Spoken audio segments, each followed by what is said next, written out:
आज की कहानी का नाम है लालची बगुला। तो चलिए शुरू करते हैं। किसी सरोवर के तट पर एक बूढ़ा बगुला रहता था। बुढ़ापे के कारण वह शिकार नहीं कर सकता था, इसलिए वह सदा अपने भोजन के लिए चिंतित रहता था। पेट की आग सदा उसे सताती रहती। बेचारा बगुला उदास सा सुबह से शाम तक सरोवर के किनारे बैठा रहता। उस बगुले को इस प्रकार उदास बैठे देखकर एक केकड़े ने पूछा, क्यों मामा, तुम इस प्रकार उदास से क्यों बैठे रहते हो? अरे बेटा, अब तुम्हें क्या बताऊं? तुम तो जानते ही हो कि मेरा भोजन मछलियां ही होती है। बस जब से मैंने यह सुना है कि कुछ मछुआरे इधर मछलियां पकड़ने के लिए आ रहे हैं, तब से ही मेरा मन उदास रहता है। अब मैंने मछली खाना भी छोड़ दिया है। अब तो इस सरोवर वासियों की चिंता ही मुझे खाए जा रही है। केकड़े ने सरोवर में जाकर यह बात सब मछलियों को बता दी। वे सब मछलियां सोचने लगी कि यह बगुला तो बहुत उपकारी है। चलो उसके पास जाकर इस मुसीबत से बचने का कोई उपाय पूछते हैं। सब मछलियां इकट्ठी होकर बगुले के पास आ गई।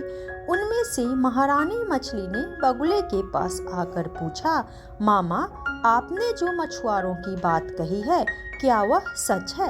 हाँ, भला मुझे झूठ बोलने की आवश्यकता ही क्या है? इस बुढ़ापे में तो मैं सभी का भला ही सोचता रहता हूँ। यदि वे पापी मछुआरे इधर हमें पकड़ने के लिए आ रहे हैं, तो फिर कोई उपाय करके हमारी जान भी तो बचाइए। महारानी मछली ने कहा, यदि तुम चाहती हो तो मैं तुम्हें एक एक करके अपनी पीठ पर लादकर किसी दूसरे सरोवर में छोड़ आता हूँ। बस यही एक उपाय है जान बचाने की। मैं तो ईश्वर का सेवक हूँ। आप सबकी सेवा करके ही मुझे बहुत खुशी होगी। मछलियां बेचारी तो अपनी जान बचाना चाहती थी। उन्होंने बगुले की बात मान ली। बगुला दूसरे सरोवर में छोड़ने के बहाने एक एक मछली को पीठ पर बैठाकर ले जाता और किसी पहाड़ी की ओट में बैठकर उसे खा जाता। कई दिन तक ऐसा ही क्रम चलता रहा। एक दिन केकड़े ने कहा, मामा, अब मुझे भी तो छोड़कर आओ।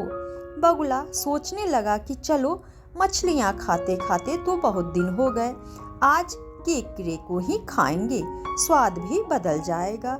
यही सोचकर वह केकड़े को लेकर चल दिया। केकड़े को लेकर बगुला उसी स्थान पर जाकर ठहरा जहां पर वह पहले से ही मछलियों को मारकर खाया करता था। केकड़े ने भी दूर से मछलियों की हड्डियों के ढेर को देख लिया था। यह सब देखकर उसे संदेह होने लगा। उसे यह समझने में देर न लगी कि यह बगुला धोखेबाज और हत्यारा है। अब मैं इसे जीवित नहीं छोड़ूंगा। दुष्ट प्राणी का जीवित रहना अच्छा नहीं होता। यही सोचकर केकड़े ने बगुले की गर्दन पर जोर से काटा। फिर क्या था, देखते ही देखते बगुले ने दम तोड़ दिया। तो इस कहानी से हमें यह शिक्षा मिलती है कि यदि कोई आपके प्रति सहानुभूति जता रहा है, तो पहले यह विचार करें कि आखिर उसके इस सहानुभूति जताने का कारण क्या है। क्यों वह आपके प्रति इतनी सहानुभूति जता रहा है?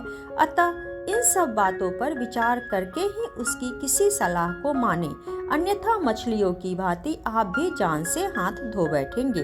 ठीक वैसे ही जैसे लालच की वजह से बगुले को भी अंत में अपनी जान से हाथ धोना पड़ा।